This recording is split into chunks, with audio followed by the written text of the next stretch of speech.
Good evening, everybody. I hope you are doing good. And yeah, so we should be online. Day number 5 of the Three Peaks bike race.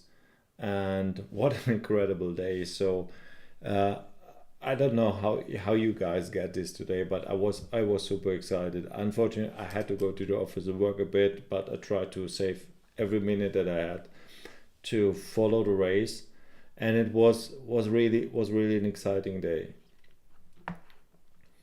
So unfortunately, I have an error message here. So let me check what's happening. Okay, wait. I just have to. So let's try again. I hope the connection is better now. I use another network here in my little studio. Yeah, so try again. An exciting day in the Three Peaks bike race. The overwhelming message for today was the weather has improved massively. I think that is something that went through the day viral. We get already some first indication yesterday evening that the rain has dropped and that it was getting better, and my inbox and my WhatsApp channel just exploded with people sending me messages from nice sunsets from checkpoint number 2, so on the Feldberg, where you see lovely clouds. I posted some of the comments, and there were other participants sending me happy messages throughout the day, showing where they have some food or going for sunshine, posting blue skies, and that's really exciting. And I really feel that for the people after 2 heavy days of rain and headwinds and stuff like this, must have been a super relief. Everybody who's out there cycling knows that when you ride for 1 hour in the rain, what a pain is that. And imagine you have to do that for 2 days in a row. So that's the overwhelming message for today. And what we see, and we will have a look on the tracker in a minute or so, that this is also increasing the speed of the folks. Yeah, so the cyclists make more distance simply because you can go faster. Of course, if it's not raining and you can stay longer outside, you don't get cold, you don't have to warm up that much. So obviously that's a good sign. Yeah, so but before we start having a look at the tracker and the latest development of the race, I would love to give you some updates, what happens, and then we had this overwhelming good message about better weather, but there are also some sad news out of the folks that are reporting to me. We had to report about 2 accidents that happened today. So the first one happened to Martin, our cab number 225, and we had him today in the comments this morning with a nice selfie he has shared. But he has an whatever accident, so the smaller accident, I guess, with a car. So he was in contact with a car in Switzerland. Luckily, he is good, so physically he's doing well. He had to check his bikes, but he could continue riding, and he is now in Albertville in France. So, good that this went good and he could continue. The second accident happened to Steve, number 299. We had him also this morning in the context, in the comments. That was the guy with the meal on his legs. Unfortunately, Steve did not so well, so he had also contact with a car. A car didn't see him, so he crashed. He's quite okay. He had to go to the hospital to get some treatment. He's not severely wounded, so that's good, but his bike is damaged. So it looks like he cannot continue, which I feel very sad, because Steve was one of those the colleagues who posted a lot in the chat and which I can use. So Steve, hope you are doing good and recover well and get home safe. Sorry that you couldn't finish the race. Yeah, that happens. So we we are cycling in the normal traffic, and of course this comes with some risk, but yeah, as you know, the bikers are always the weaker traffic members, and yeah, so hope everybody's recovering well from these incidents, and I know that it's not so easy. So, and there's one message I would also like to share, because I got from the organizer team a message that one pair has been disqualified today. The pair number 75210. They have been disqualified because they used the Lermoser tunnel. That's in the area of Austria when you're going direction Germany. That is a tunnel that is, as far as I understood correctly, a pure car tunnel. So it's closed for bikes, and it's also very dangerous and a long tunnel, more than 3 kilometers long, and cars are going there with high speed through this tunnel. So it's too dangerous. So Michael decided to disqualify this pair. Yeah, that's just for reporting reasons. I'm not in contact with these two, so I do not know what's happened. I understood it happened by not intended. It was coincidence or a mistake, but unfortunately, yeah, you know, we had to have some accidents, and we have to be a bit careful when riding on the roads. So that was the reporting part for the day. Now we would love to show you the latest development in the race. So I'll switch back to the screen. Here we are, our loved tracker map. First of all, the tracker map may not be complete. So we got reports, especially, let me reload it. We got at least a report from Jana, our cap number 92. You remember, Jana was one of the 3 leading women, and her tracker died, most likely due to the rain. That's something that happens from time on time. That happens also to my wife, for example, in the last race that we did. The trackers are waterproof, but if it's too heavy, sometimes they die. So we will not find Jana anymore on the tracker map. We proved that. Let's have a look at the women's field. And yes, you see here on the top, it's 51 Larissa, 245 Mona, and somewhere here there must be Jana. Yeah, our number 92. So the last signal is from here. It's from 1441. And 1% of battery. Maybe, hopefully, her tracker did not just run out of battery. I do not know. I just got the message from the folks, and also a comment on our latest live stream that she is still riding. So she's not there. She's somewhere here in between. That makes a little bit difficult for us to track her progress and to, well, complete the leaderboard and the finisher board if we're there with the ladies. But I hope I get some information from the field. She will track her route on Strava and will hand this over then to the organizing team later on for evaluation. So we are dependent a little bit more on getting information from the field about her progress. Nevertheless, Jana, fingers are crossed.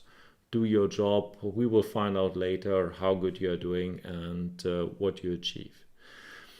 So once we are there, well, the ladies' leaderboard is more or less like we left it yesterday evening. Of course, they made progress, and as you can see, the ladies, most of the ladies are here around checkpoint 2 doing the parkour. Some are approaching these parkour. Others did it already. Larissa has made some brought some distance between her and her followers, so that's a quite good position for taking the lead, or staying in front, but she has quite some way to go. So here she is here around Geneva. Let's check. So from the timer, she is still moving. I think Mona will also move, right? And assume, Jana, we don't see you, but maybe you're moving as well. So obviously, remember 2 days ago, at this point in time, the riders already went into a hotel, stayed there for the night, stopped paddling. Today they're ongoing. I think that is also a clear indication that conditions are way better than today. Yeah, and finally here, Col del Finestre is waiting for the ladies to be conquered, and then they go on their way to the finishing parcours. Just a quick look, our triple here, Bernadette, Fiona and Isabella, they are also still going, and wish you all the best, that you make it as, I'm not sure if it's the first triple, I would have to check. If we had a triple before, but I think it's not an easy task to do that as a team of 3. So good luck to you all. So having said that, let's have a look, and now it gets even more exciting. We're getting closer to the finish. You see here, you know the names already, I'm repeating that, but it looks like Laurent has made quite good progress today. So he's very fast passing here through Switzerland, incredible progress. Let's have a look at his trajectory, where he went. He's one of the big pack of riders that took the way along the western shore of Lake Leman. Here we are. Yeah, here's Geneva. So most riders decided here to cross from checkpoint number 2 into Switzerland and then into France.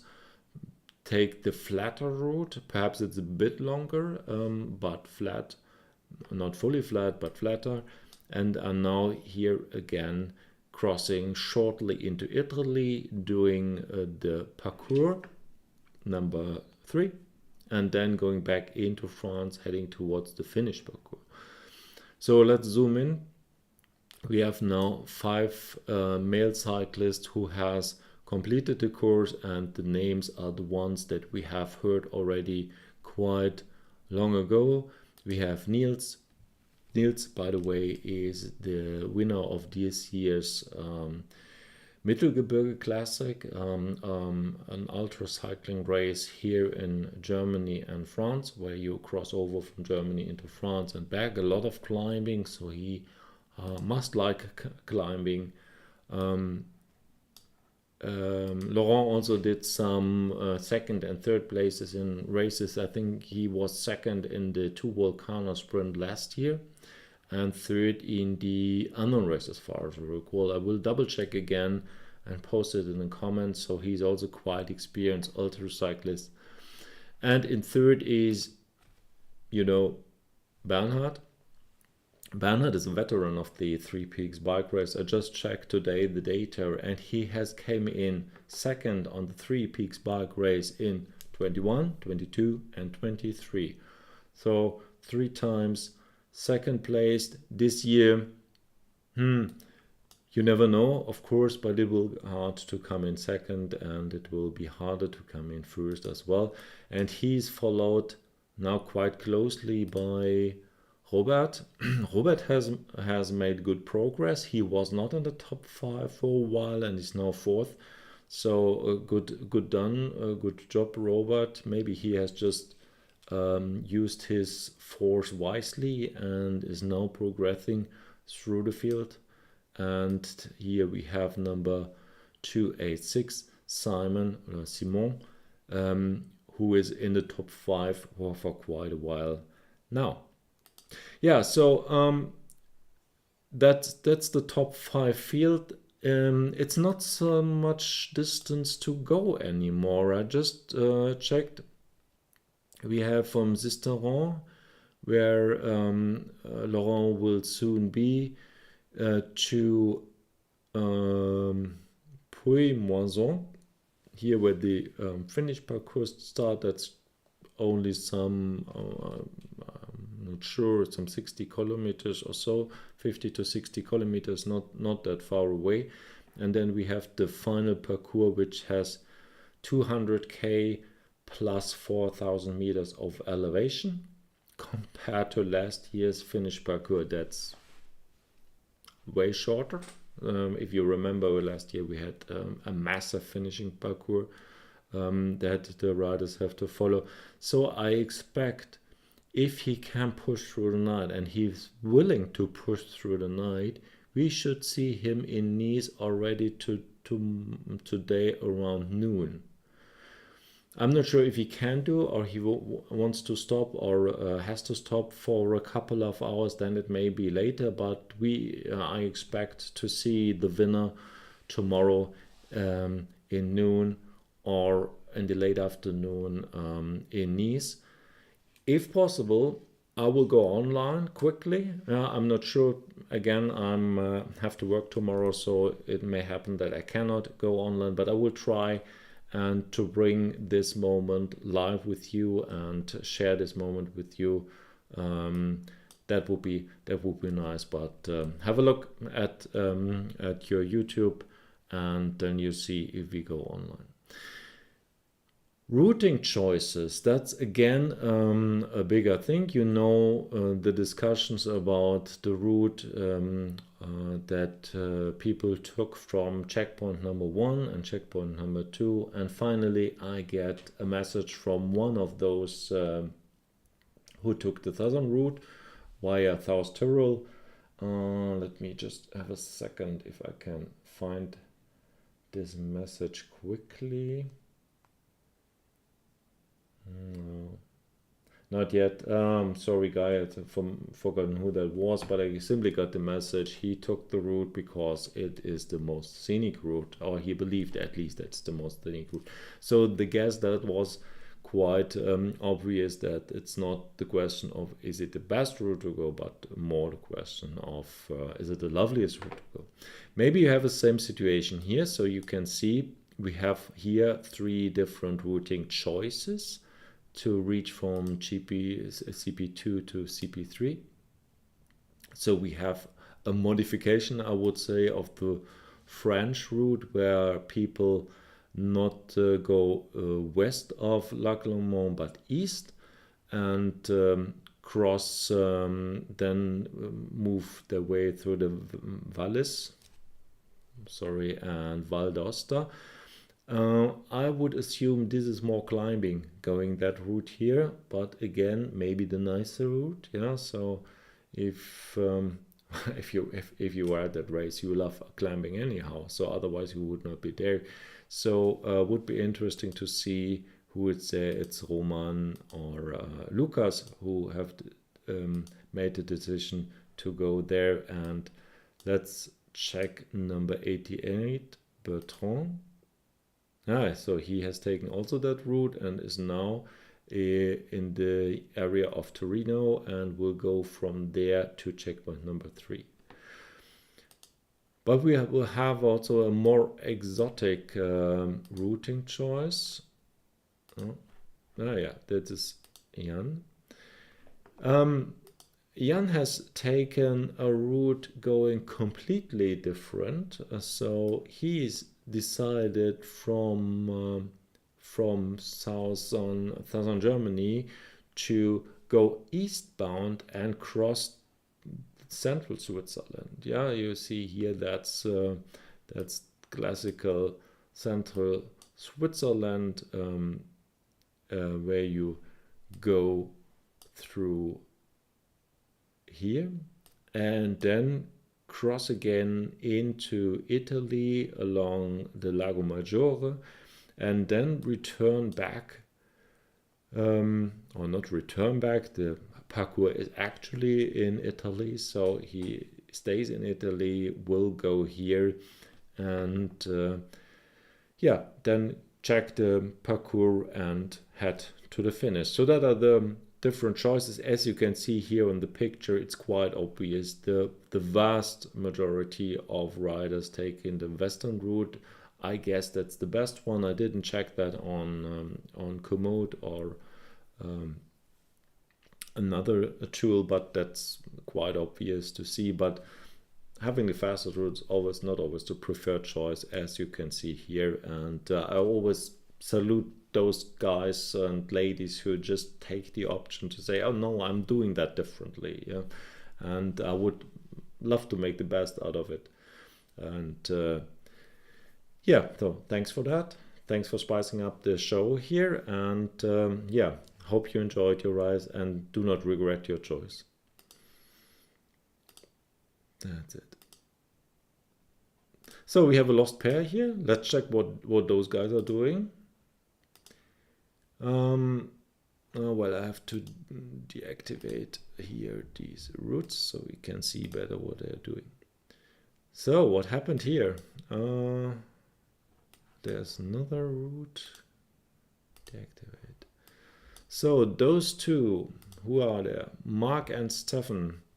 Mark and Stefan, what are you doing there? It looks a bit like those two have decided not to go to checkpoint number 2, as I would guess. So they have, maybe they're a bit late, or they see that they cannot make it on time to the finish parcours, but you never know. So guys, if you want to share some message with us, you have my my mobile phone number in your emails. Feel free to post a message while you are going there.